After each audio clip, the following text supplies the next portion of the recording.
नमस्कार दोस्तों, स्वागत है आपका प्रतियोगिता उस यूट्यूब चैनल में।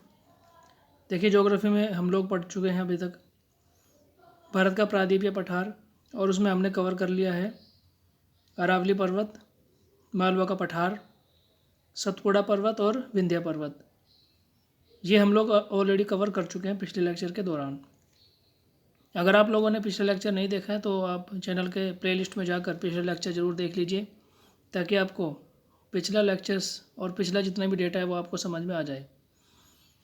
आज इस लेक्चर के दौरान हम लोग भारत के प्रायद्वीपीय पठार के अंतर्गत हम लोग पढ़ने जा रहे हैं पूर्वी घाट पर्वत, पश्चिमी घाट पर्वत और दक्कन का पठार।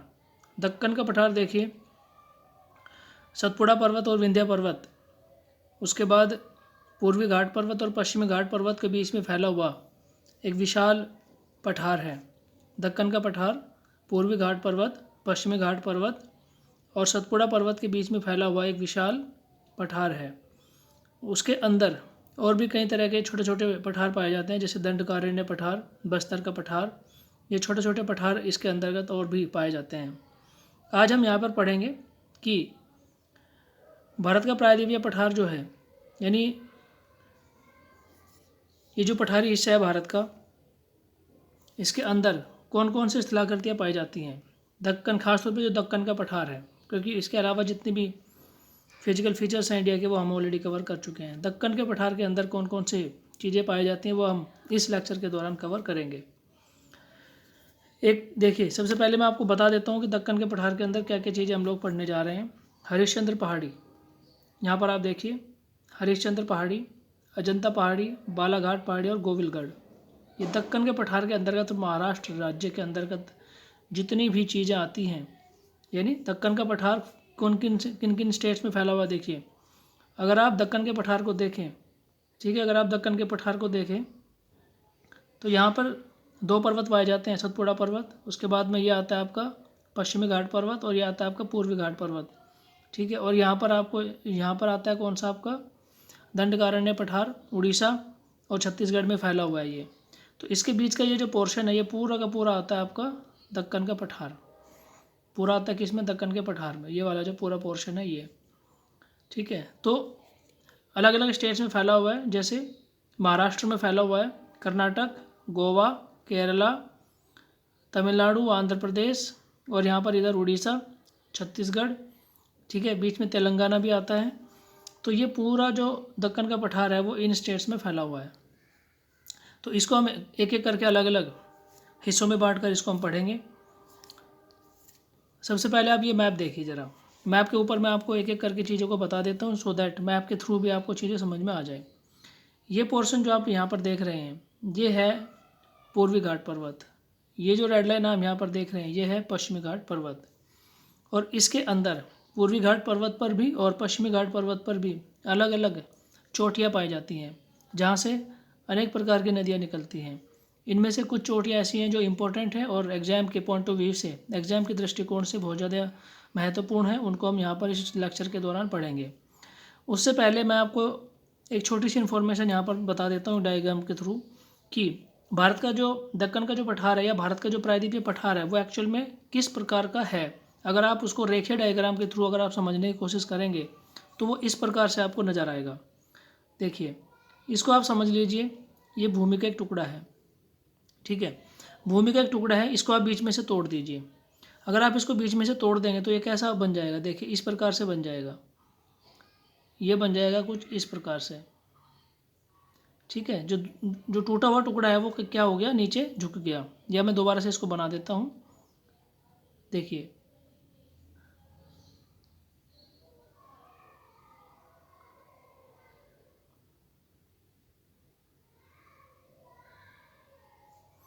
जब ये भूमि का पूरा टुकड़ा था इस प्रकार से, ठीक है, ये बीच में से मान लो टूट गया। जब ये टूट गया तो टूटने के बाद में इधर वाला जो हिस्सा है ये क्या हो गया, नीचे झुक गया, इस प्रकार से नीचे झुक जाता है। ये इस प्रकार से नीचे झुक गया।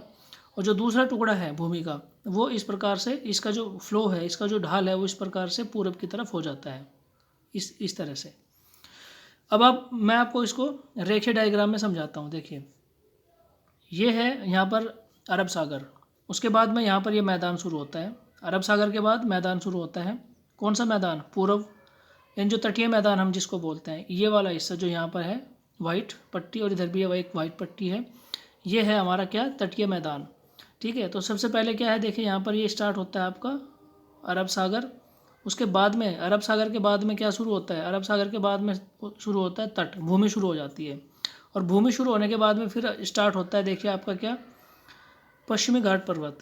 और पश्चिमी घाट पर्वत क्या है? एक भ्रंश है, कागार है। भ्रंश और कागार किसको बोलते हैं? भ्रंश और कागार इसी को बोलते हैं कि जब ये जो पट्टी है ये क्या हो जाती है? टूट गई है। ये पट्टी बीच में से क्या हुआ? इसको टूट गई है। टूटने के बाद में बीच में दरार पड़ जाती है, और इसका ये जो ढाल है, इस तरफ का जो ढाल है ये वाला, ठीक है, ये जो ढाल है यही है आपका पश्चिमी घाट पर्वत। यही है आपका पश्चिमी घाट पर्वत। तो ये अरब सागर है। यहाँ पर अरब सागर के बाद में ये मैदान शुरू हो जाता है, और मैदान शुरू होने के बाद में यहाँ पर स्टार्ट होता है क्या?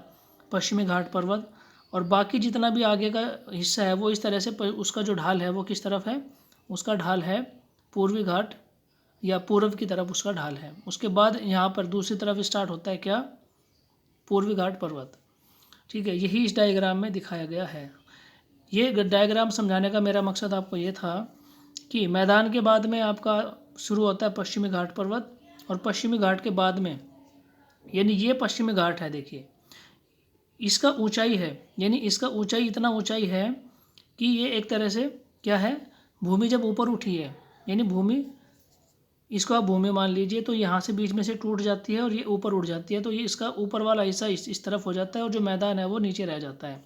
यानी टूटने के बाद में एक हिस्सा ऊपर उठ जाता है और दूसरा हिस्सा अपनी जगह पर यथास्थिति बना रहता है। ठीक है, तो इसी को बोलते हैं भ्रंश या कागार।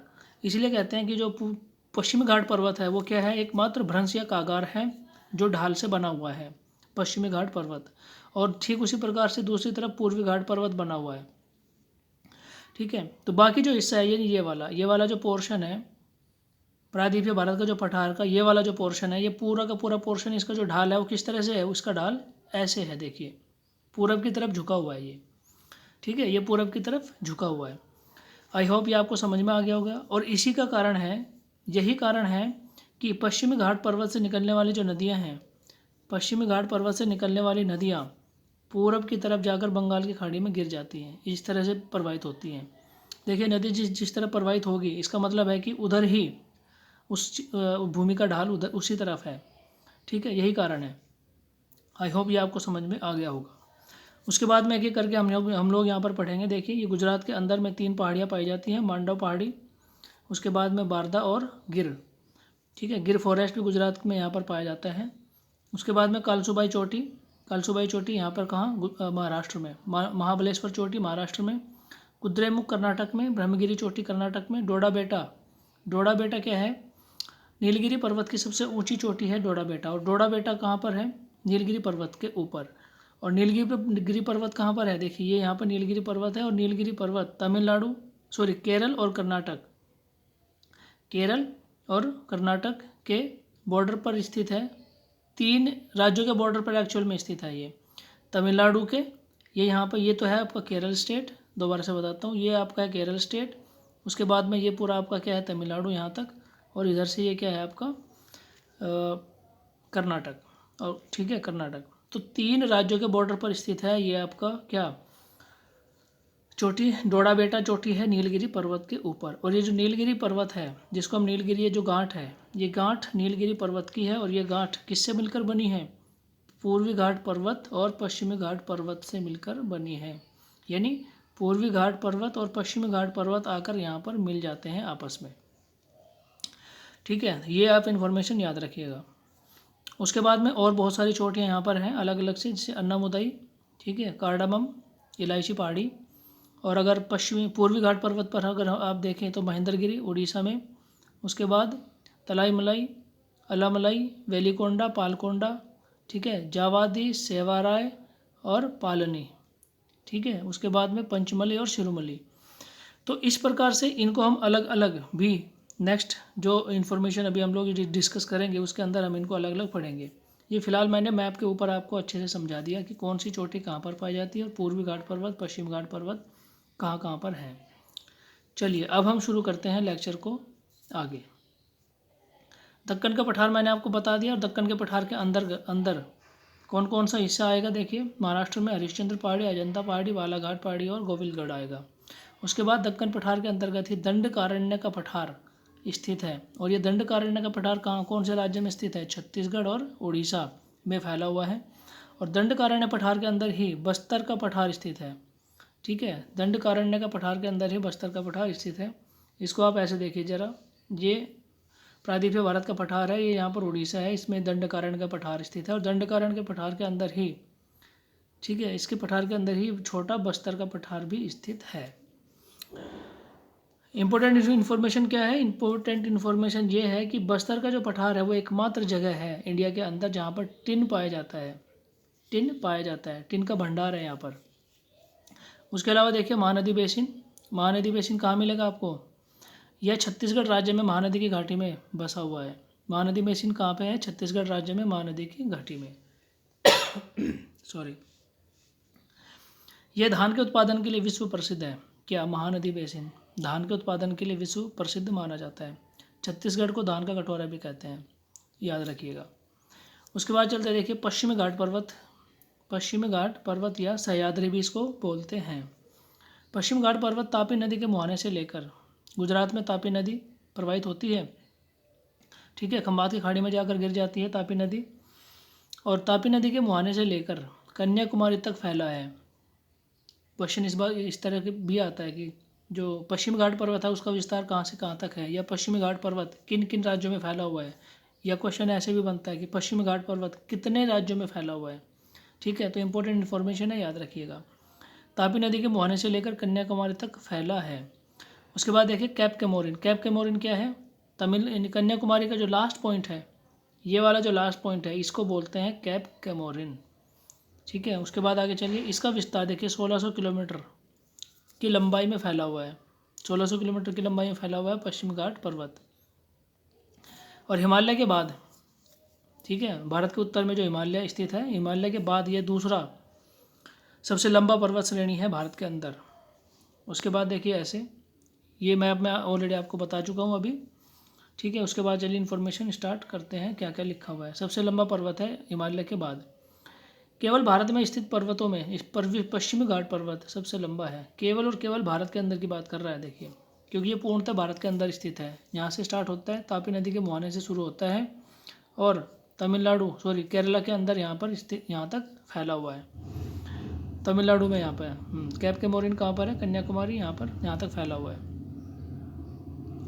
उसके बाद आगे देखिए, पश्चिम घाट पर्वत सह्याद्री भी कहते हैं, इसको क्या बोलते हैं, सह्याद्री भी बोलते हैं, नाम याद रखिएगा। पश्चिम घाट पर्वत ने होकर भारत के प्रायद्वीपीय पठार का भ्रंश कागार है, और ये भ्रंश कागार क्या होता है वो ऑलरेडी मैं आपको बता चुका हूँ। पश्चिम घाट के उत्तर में गुजरात के सौराष्ट्र में 3 पहाड़ियाँ पाई जाती हैं। कौन कौन सी, मांडव, बारदा और गिर पहाड़ी गुजरात में पाई जाती हैं, याद रखिएगा, क्वेश्चन आ जाता है। गिर पहाड़ी जो है, यहाँ पर क्या क्या मिलता है आपको, बब्बर शेर पाए जाते हैं गिर पहाड़ी के अंदर, एशियाई शेर भी इनको कहते हैं। और पश्चिमी घाट पर प्रमुख रूप से स्थित चोटियाँ कौन कौन सी हैं, अभी आगे देखते हैं। देखिए सबसे पहले बात करते हैं महाराष्ट्र के अंदर। ठीक है, महाराष्ट्र के अंदर कलसुबाई चोटी और महाबलेश्वर चोटी महाराष्ट्र के अंदर स्थित है। कृष्णा नदी महाबलेश्वर चोटी से निकलती है और बंगाली खाड़ी में गिरती है। कृष्णा नदी महाबलेश्वर चोटी से निकलती है, याद रखिएगा। कुद्रेमुख और ब्रह्मगिरी चोटी ये कहाँ पर है, कर्नाटक। ठीक है, क्योंकि जब आप इस तरह से यहाँ से चलेंगे, यहाँ सबसे पहले महाराष्ट्र आएगा, उसके बाद कर्नाटक आएगा, तो इसी ऐसे करके मैप में जब आप देखेंगे तो महाराष्ट्र में कौन कौन सी चोटी हैं और कर्नाटक में कौन कौन सी चोटी हैं, वो एक एक करके आपको मैप में दिखाया गया है। उसके बाद आगे चलते हैं, ब्रह्मगिरी चोटी से कावेरी नदी निकलती है। बहुत इंपॉर्टेंट इन्फॉर्मेशन है जो मैं अभी आपके साथ शेयर कर रहा हूँ, डिस्कस कर रहा हूँ, याद रखिएगा। ब्रह्मगिरी चोटी कावेरी नदी से निकलती है, ब्रह्मगिरी चोटी से निकलती है कावेरी नदी, और निकल कर कहाँ, तमिलनाडु में बंगाली खाड़ी में गिर जाती है। उसके बाद आगे देखिए, दक्षिण भारत में पश्चिम घाट पर्वत, दक्षिण भारत में पश्चिमी घाट पर्वत पूर्वी घाट पर्वत से मिलकर एक पर्वतीय घाट का निर्माण करता है, जिसको हम क्या कहते हैं, नीलगिरी पर्वत कहते हैं। इसी पर्वत को नीलगिरी पर्वत कहते हैं। नीलगिरी पर्वत का विस्तार 3 राज्यों में हुआ है, कौन कौन से, केरल, तमिलनाडु और कर्नाटक में। और नीलगिरी पर्वत की सबसे ऊंची चोटी डोडा बेटा, मैंने आपको बताया था अभी। उसके बाद देखिए आगे चलते हैं, डोडा बेटा चोटी।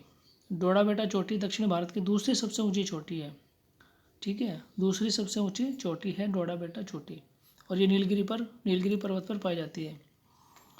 केरल के प्रसिद्ध सदाबहार वन भी यहीं पर पाए जाते हैं, नीलगिरी पर्वत पर। ठीक है, जिनको क्या वो साइलेंट वैली भी बोलते हैं, साइलेंट वैली भी बोलते हैं, सदाबहार वन भी बोलते हैं। किसको? ये जो नीलगिरी पर्वत है यहाँ पर उगने वाले वनों को। आगे चलते हैं। देखिए शांत वैली यहाँ पर लिखा हुआ है। शांत वैली नीलगिरी पहाड़ी पर ही स्थित है। बायोडाइवर्सिटी के लिए प्रसिद्ध है ये नीलगिरी पर्वत।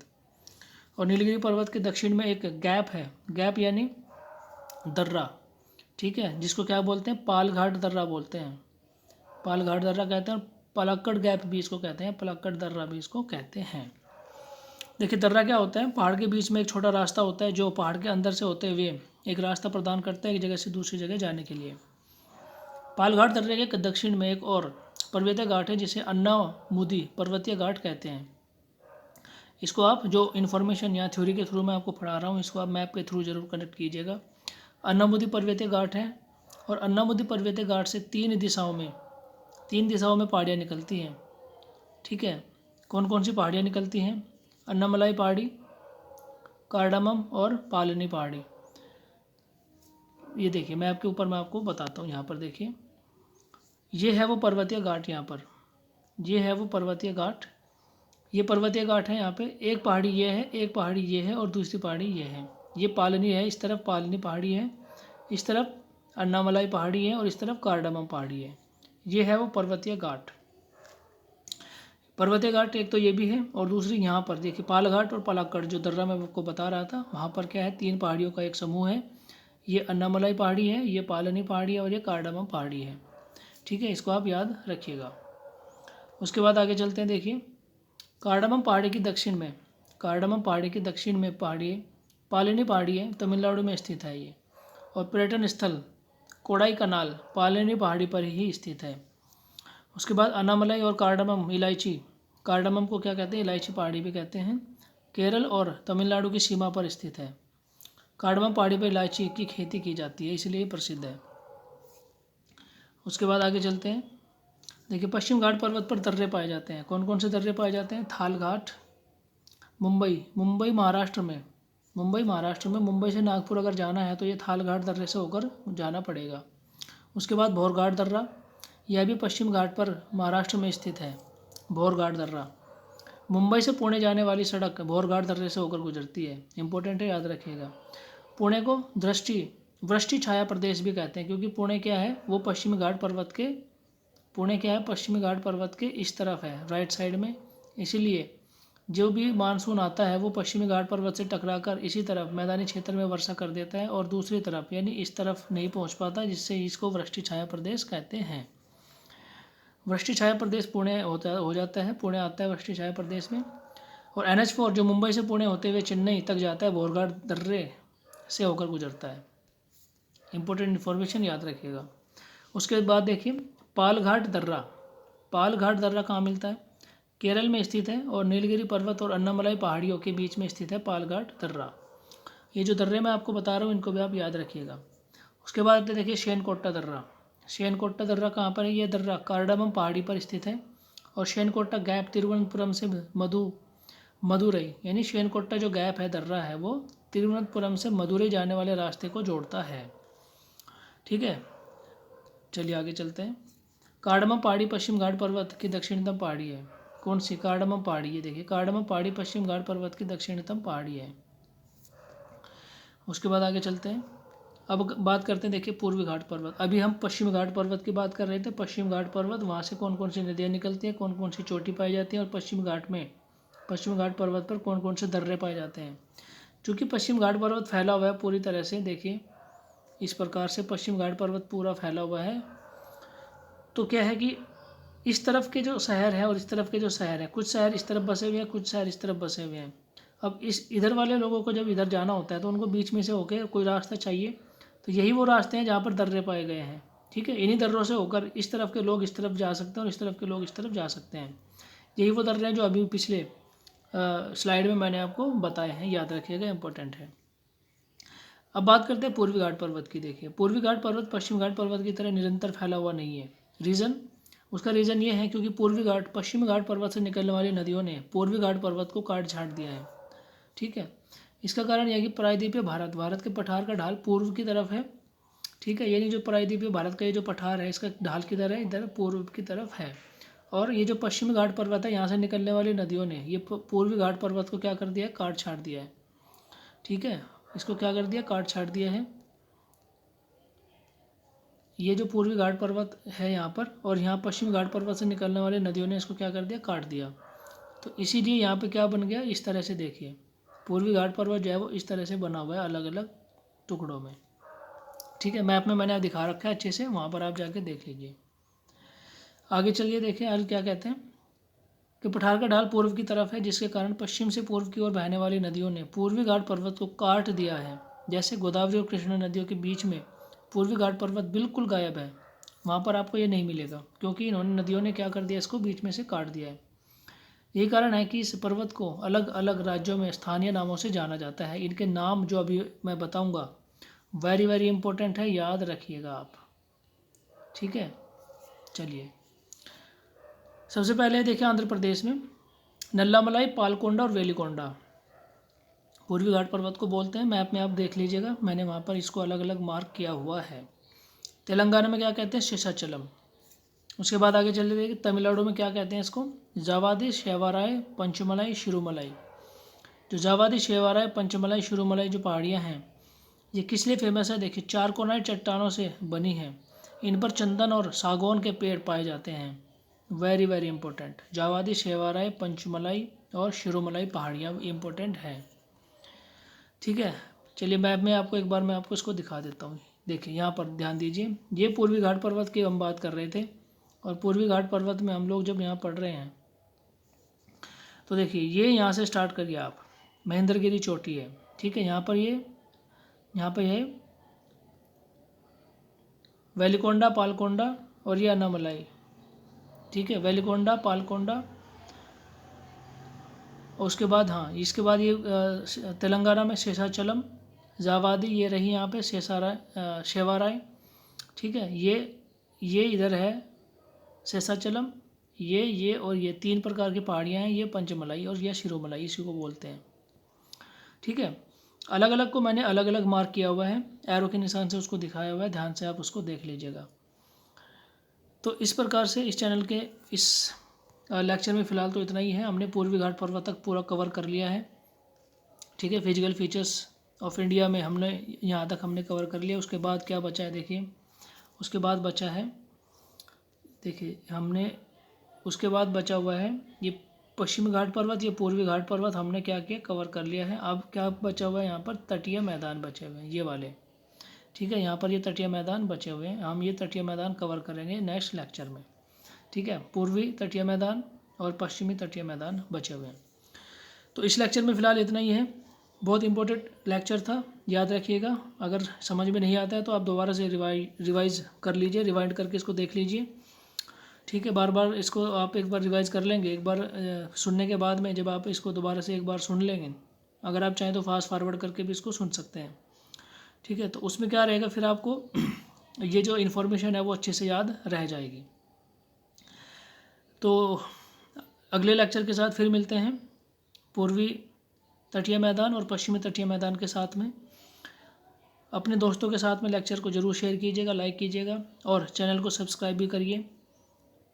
जो नीडफुल स्टूडेंट्स हैं, जो तैयारी कर रहे हैं और जो आराम से घर बैठ के तैयारी कर सकते हैं, करना चाहते हैं, कोचिंग सेंटर्स में जाकर अपना टाइम वेस्ट नहीं करना चाहते, या जिनको फ़ीस पेमेंट करने के लिए भी उनके पास पैसे नहीं हैं और वो तैयारी करने के लिए तत्पर हैं, अपनी कमर कसे हुए हैं, उनके लिए ये चैनल बहुत इंपॉर्टेंट है और उनकी ज़रूरतों को पूरा करता है ये चैनल।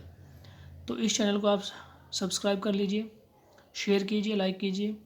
अगले लेक्चर का इंतज़ार कीजिए। तब तक के लिए thank you very much. Thank you.